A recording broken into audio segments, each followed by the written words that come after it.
The Prime Minister is a step closer to forming government, with Queensland MP Bob Katter pledging his support for Malcolm Turnbull. The opposition leader has responded, saying Mr Turnbull will need more than that for a stable government. As we go to air tonight, 6 seats remain undecided. The Coalition has 73, Labor 66, and there are 5 on the crossbench. With Kennedy MP Bob Katter's backing, the Coalition's support in Parliament ticks up to 74. We'll have more on the count in a moment with Anthony Green. But first, here's political editor Chris Uhlmann. From a wet Sydney. Morning, Prime Minister. What will you discuss with Bob Katter today?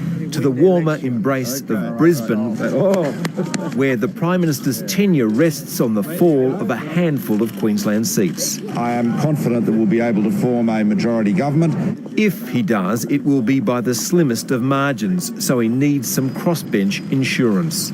I'm going to have direct discussions with Mr Katter. Those talks secured a vital pledge. Our support, both supply and confidence, for a Turnbull government. The Prime Minister has suddenly discovered common cause with the Northern Maverick. We have a lot of issues that we hold very dearly and hold in common. Well, if Malcolm Turnbull's promise for stability in Australia is that he's banking Bob Katter, it's not really the most stable proposition I've heard.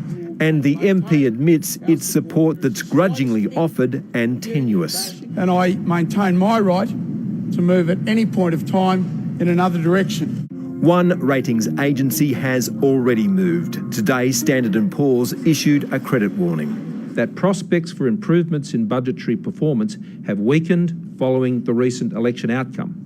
If the budget bottom line doesn't improve in the next 2 years, then the Commonwealth will lose its AAA credit rating. That would also drag down the credit worthiness of the 4 big banks. So what we see today is Standard & Poor's calling out the Liberal National Government for 3 years of fiscal failure. So Australia's dysfunctional political culture is now being identified as a threat to the nation's finances.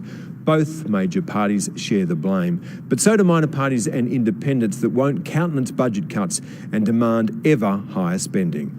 And as the dealing begins, it's little wonder that the ratings agency is betting on budget deficits rising as a shaky government tries to stay afloat. You try running a government with 1 vote up your sleeve.